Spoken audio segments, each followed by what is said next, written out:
Welcome back to part 2 of last week's episode. Let's get into it. She was saying, like, the lady that wrote the book did a lot of research about it, and she said that when a provider is vulnerable with their patient is more open to them, and they, like what you said, Linda, they respect them more. And then I feel for a healthcare provider to have that relationship with the patient is crucial, because if you have like a really good relationship with your patient, they're able to tell you everything, and that way you could give like a better solution and better care. Mm-hmm. I agree. So when I read that, I was like, oh, okay, so it's okay to be vulnerable. That's why I see it as like, yeah, there are a lot of negatives, like, you know, like you take things home, you know, you hold on to things, you feel these emotions and all that, but also, like, what are you there to do?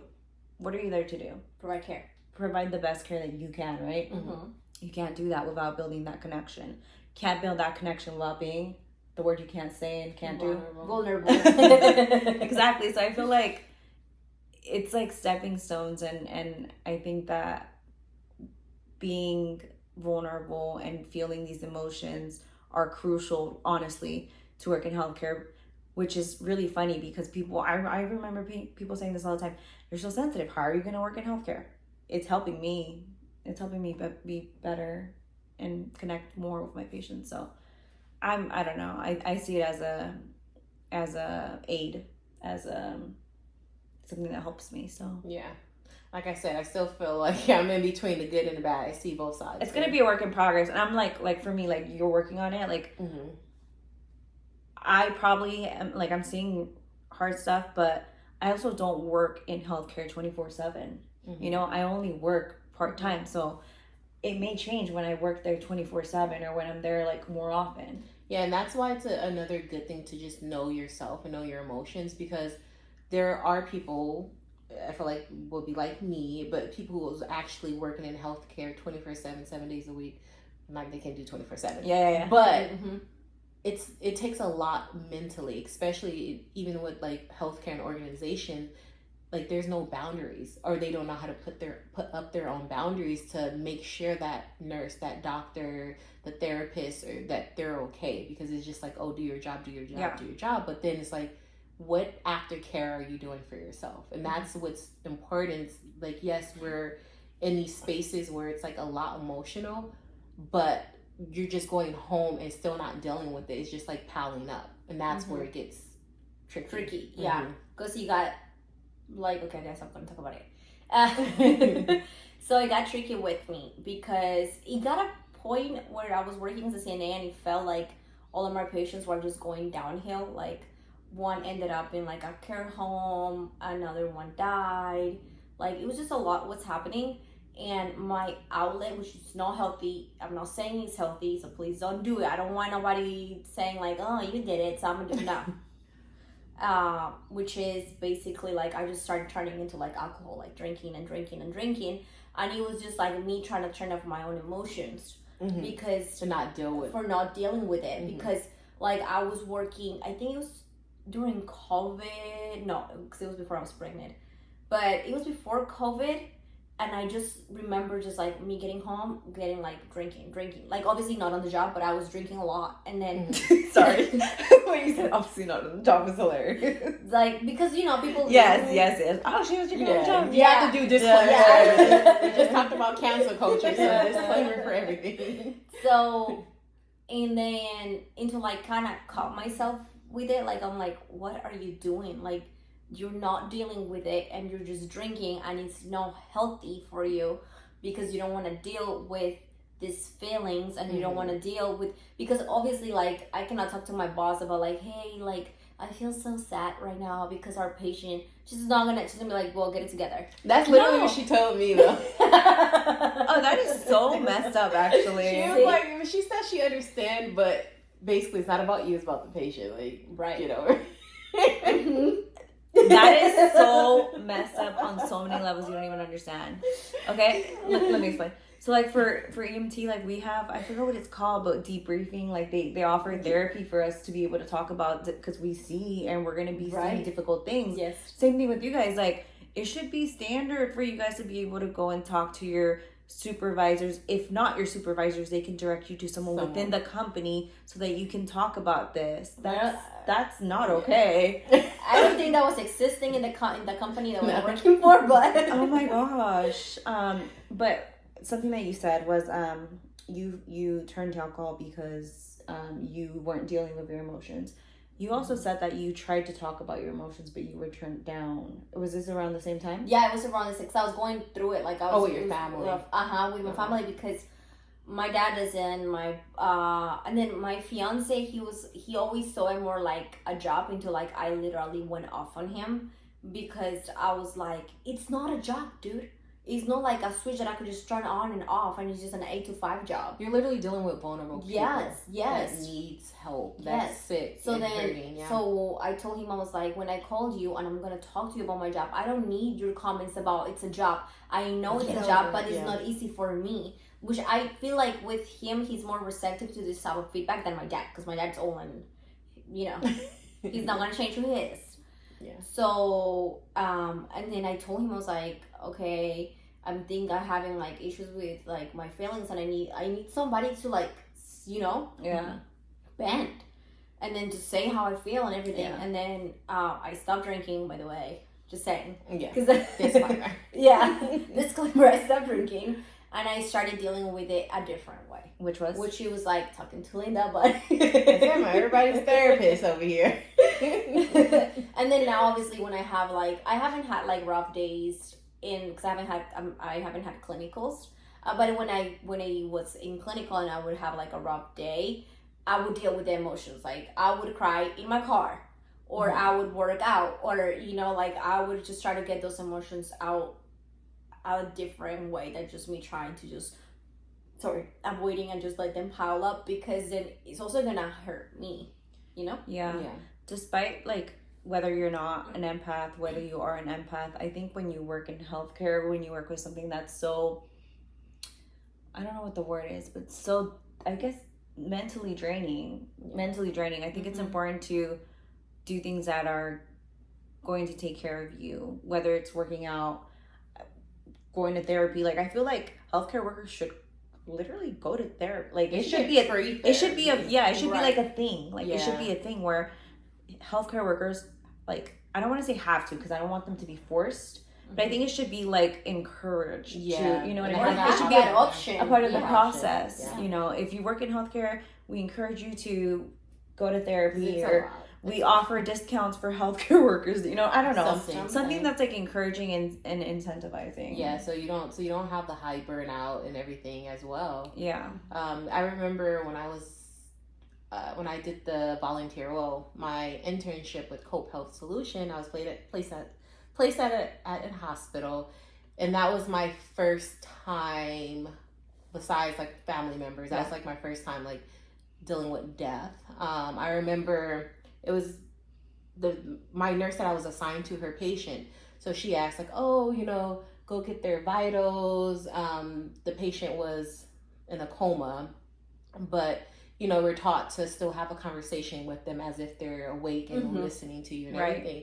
So I took the vitals. Her blood pressure was so low. Like, it was maybe like 45 or something. It was very, very low. And I went back to my nurse. I said, hey, here go her vitals. She was like, oh my gosh, like, these are so low. Let me go check. Let me go double, because you always go double check. Yeah, right.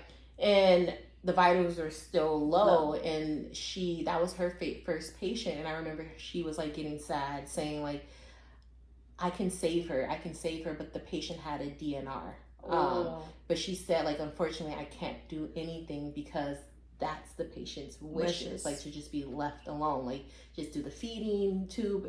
But other than that, like, no type of saving. So she called the family. The family came, and she had a brother. The patient had a brother, a twin brother. And then he was, of course, like crying, super emotional. And I'm just there, like, listening to him, because, of course, he's venting. He wants someone to listen, talking about how he was like estranged with the sibling, and that's his twin sister. How he wished that they were more close and everything. And I just remember standing there getting so emotional.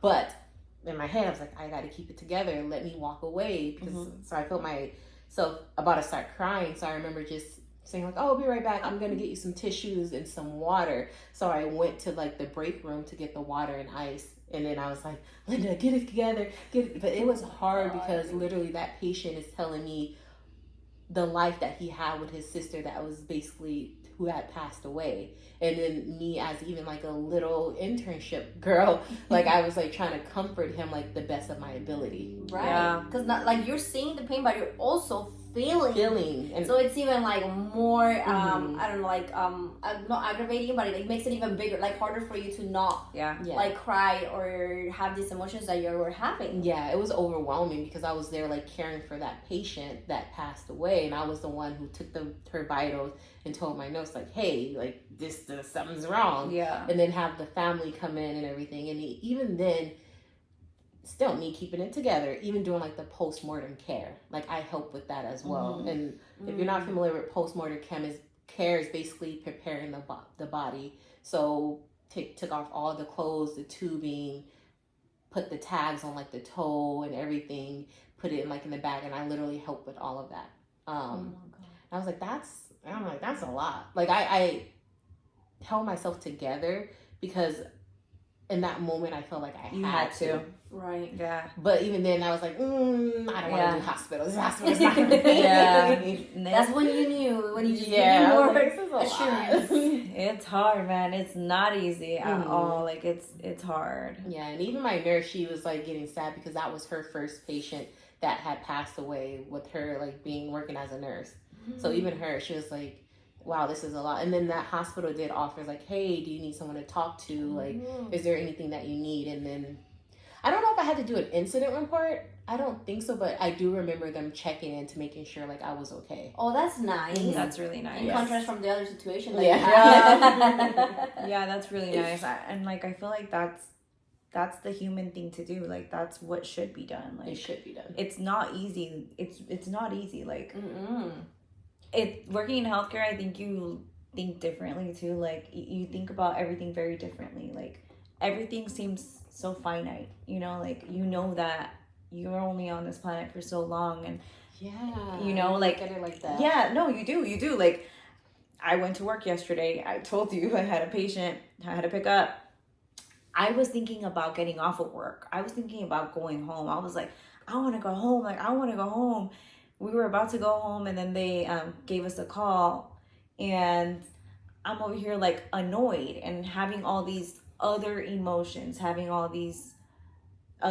that any typical person would probably have. Like, I just want to go home, Mm-hmm. I get there, they let me know the patient passed away, and like completely within that second, like my mind changed. Yeah. Like my mindset changed. Like I was a different person within that second. I was like, It became reality. it became reality. I was Dang. like, oh wow, I'm over here complaining about being at work, Yeah. but I'm alive. Yeah. And it's and just, counting down the hours where you can go home to your family, and this person literally just passed and they away. can't go to their Yeah. family. Like so, Mhm. there's just so many things that healthcare makes you feel, and like you said, I think it's very important to be in tune with your emotions and take care of yourself, because as they said, some companies are not going to take care of you. I have another story, but I'm gonna wait until you guys share. So. And then that's another thing that I was talking to Linda, I think yesterday.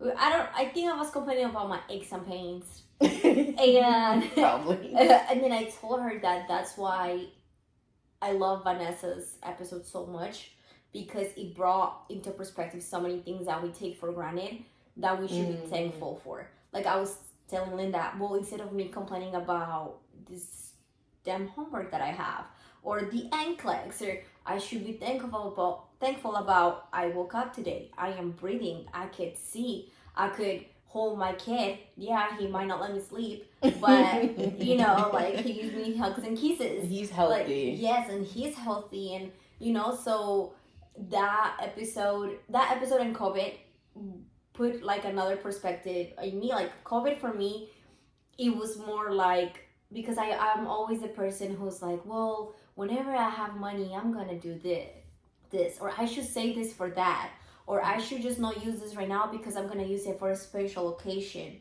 Oh, And yeah. after COVID, I was like, no, dude, Like, you never know if you're gonna have the like, you never know if you're gonna have a special occasion. You never know if you're like, okay, this is gonna sound like I'm a fatty, but I am. And what?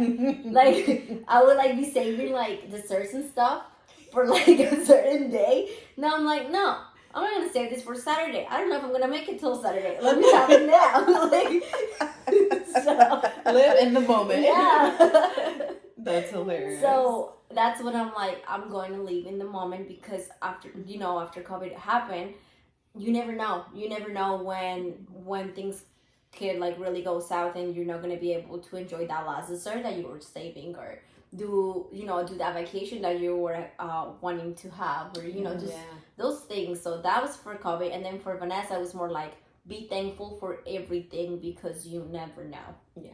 Because you can have it way worse than what the things you're complaining about now.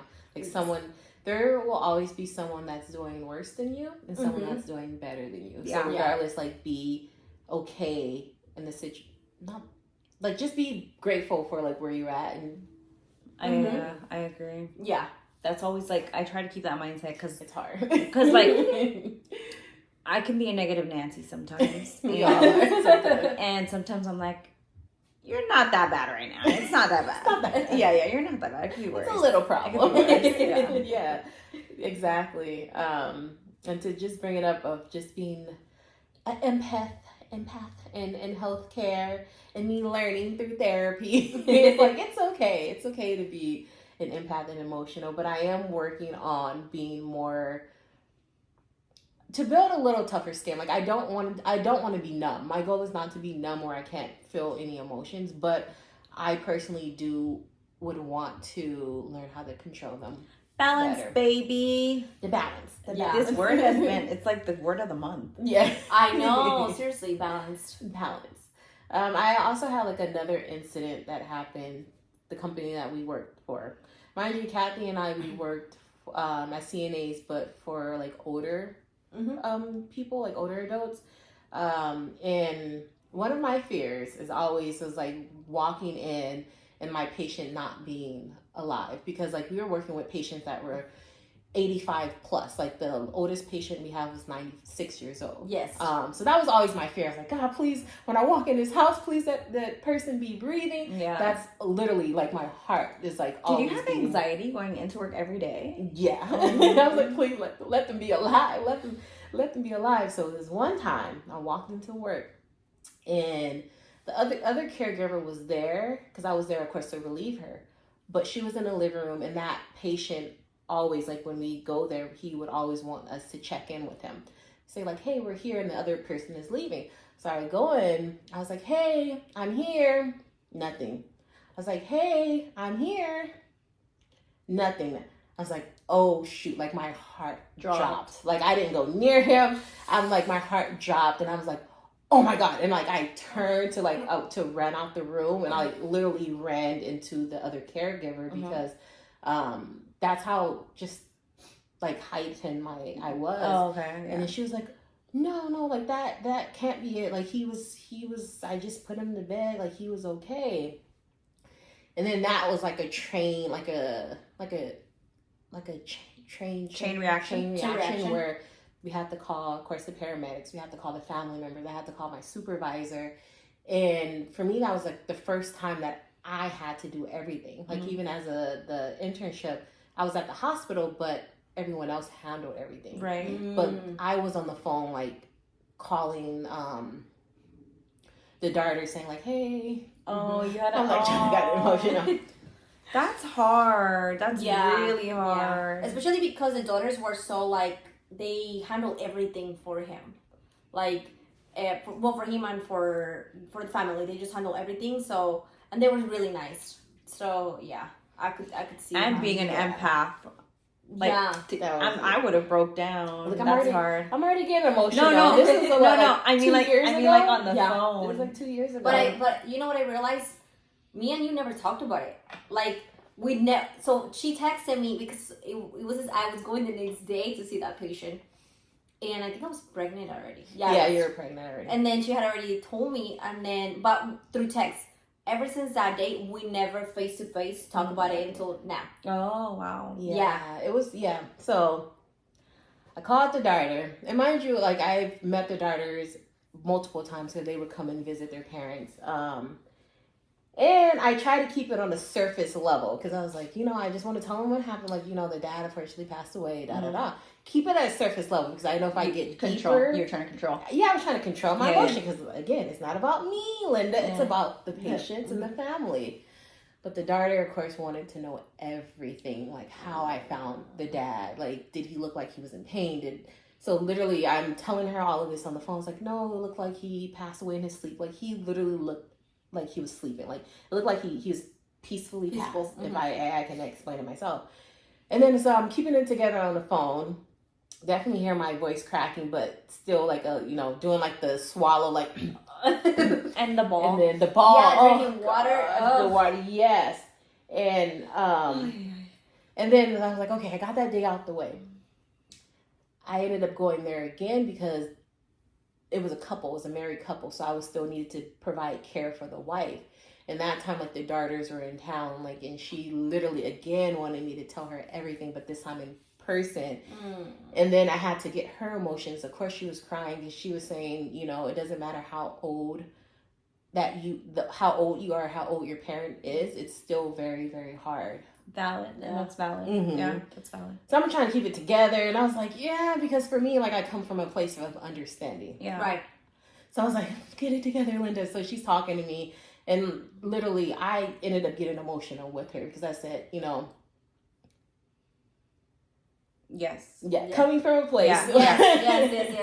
Yeah. Just be like validating her feelings and knowing like, hey, I know in a way how you feel because I've been there myself. Yes, exactly. Yeah. And that's basically the conversation that we had, and she was so thankful and grateful for the conversation. Even though I couldn't keep it together, I wasn't like, of course, like boo-hooing, because even in my head still then, I was like, it's not about me, it's about her, but I wanted to tell my little story to kind of make her feel a little better. Yeah. I will say though, like, I am pretty sure that the emotions you had made her in a way feel comforted to know that her dad was in your care, in someone's care who was so compassionate, empathetic, and like, you know what I mean? Like, that would have made me feel better. Knowing that my dad was in the care of someone so caring, you know? So I'm sure that was comforting too. Yeah. And honestly, that's what I got from her, because then she started telling me other stories and everything about like her dad and her niece that had like a dream and da-da-da-da.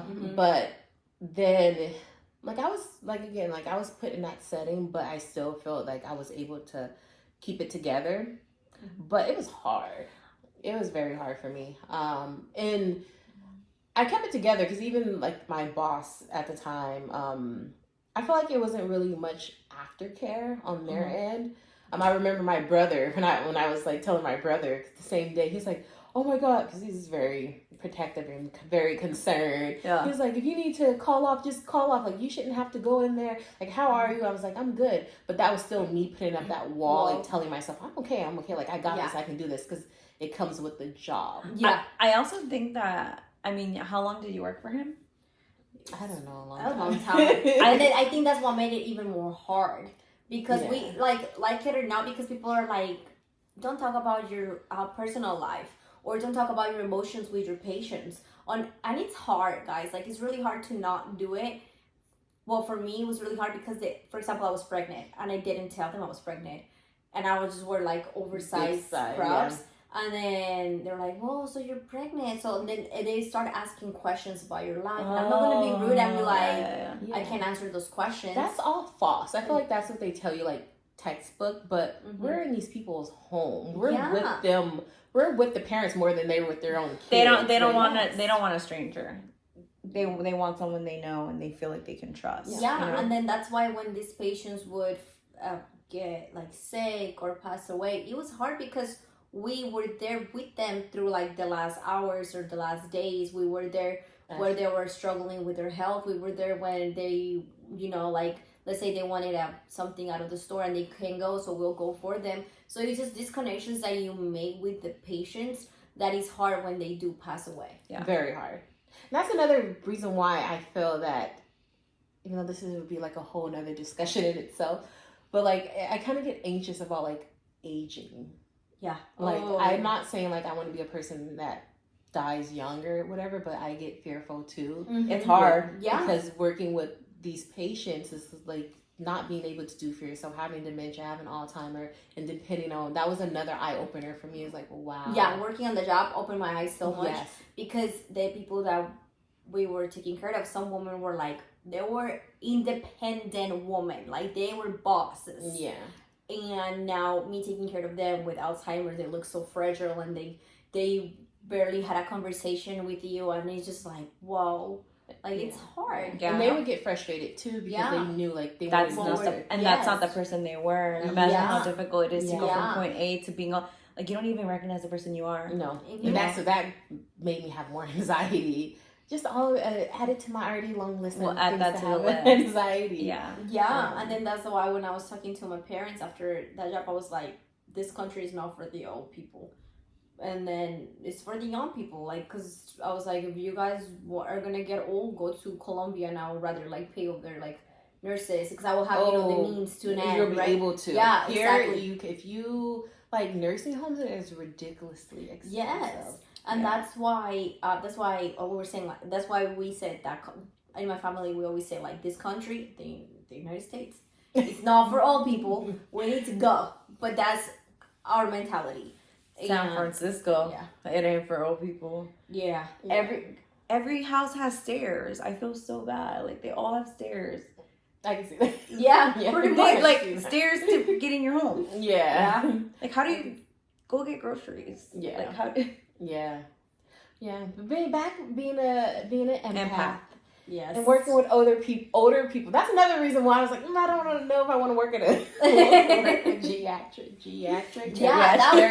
That was the one thing that brought it to me. Like, nope, you cannot work with geriatrics. I'm like, okay, it's not for me. Because like two of my patients passed away. Like my favorite, you're not supposed to have favorite. Oh, when I found out, like, oh my heart. Yeah. It was because I had resigned from the job. And literally, like 2 weeks after I resigned, he ended up passing away. I was like, oh, he was my buddy. Oh my god. Yeah, he was. I love that dude. And then sometimes they'll be like, and then the way that they see you, like because I've had patients that are like, you came. Like, you're the only person that they see. Yeah. That's another episode, by the way. Yeah. Yeah, that's another episode I want to talk about. Yeah, say it. So we can know.